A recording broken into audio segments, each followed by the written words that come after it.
Hey yo, what is up guys, it's your boy Twe here, and this will be a video of the Avalanche Den, aka the Yeti, the Nut Buster. And I'll be showing you some general tips and tricks on what you can do to make your run go more smoothly, and how to help out your team as an assassin. Okay, so I'll be cutting out parts on the video on where to do what, so expect that. But first off, here's a little neat trick that I'd like to show you guys. So if you jump out at the appropriate time, Twitch, press your spacebar, you can feel yourself doing that King Kong motion up in the tower, killing the monkeys. Yes, it's just amazing. Alright, let's get it poppin', boys. Alright, so first off, something that I recently just found out, there's a little 2 boxes below the HP bar of the boss, and this indicates if the boss can be stunned or not. Now there are 2 boxes right here that you need to be doing before the stun actually wears off. If it is white, the boss will resist everything. If it is grayed out, blacked out like this, you can be simply just stunning the boss at that point.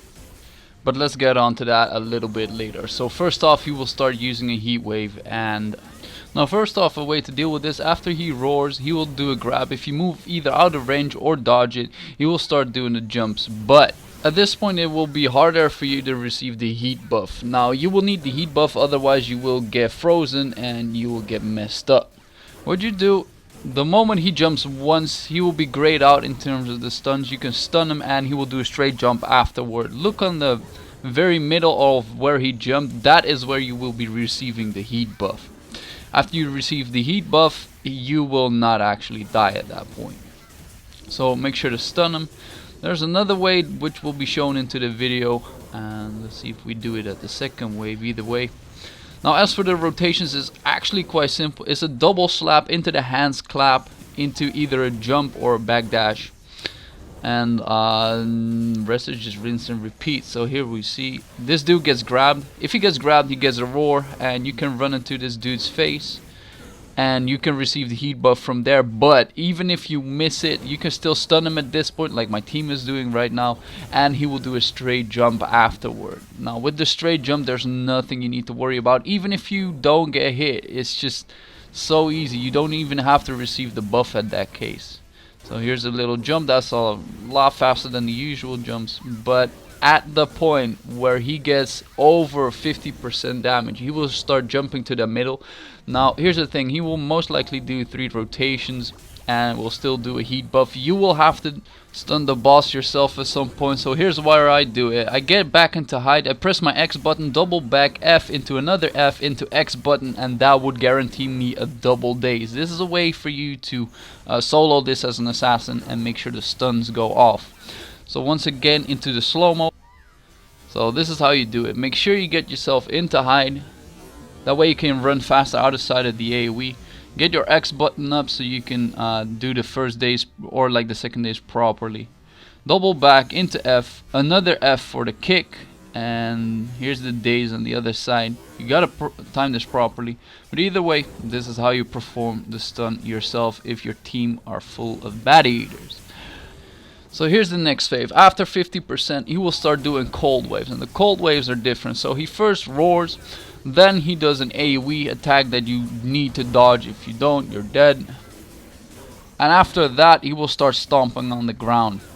Now there are a few ways to deal with this. I'm just going to run you guys through some of the ways that you can perform this. What I do right here, if you start stomping, these flowers will get up straight away. You can insta-kill a flower right here.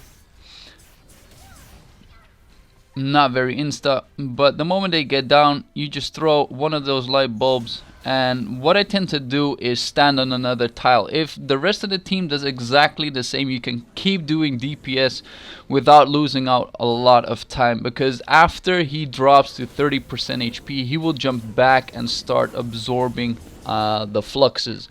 Now there's a few ways to deal with this. Just going over the most general way what I do. Let's see if I can perform it correctly. So first he'll do a hand motion. If the hand motion goes down, he will do the trick. I do 1-2 moves, C button myself out, and that will guarantee me 2 fluxes. I can double back after that point. I can E after that, then back into Q, and that will allow me to get down to 5 to 6 fluxes that I can just evade without dying.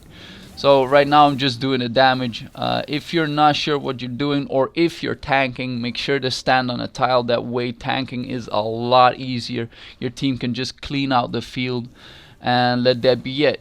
So there's no actual need to clean the field if you got a good team, but in all cases, if you're not sure, just go for the easier way. So once again, if he drops to 30%, he will just start wrapping up these cold fields. So make sure that your team is set out to straight away do the field or drop down on the damage. So don't do a lot of damage at all.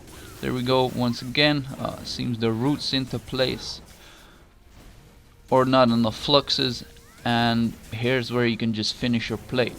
Now I'm going to show you a little unconventional way which can be used as a force master, and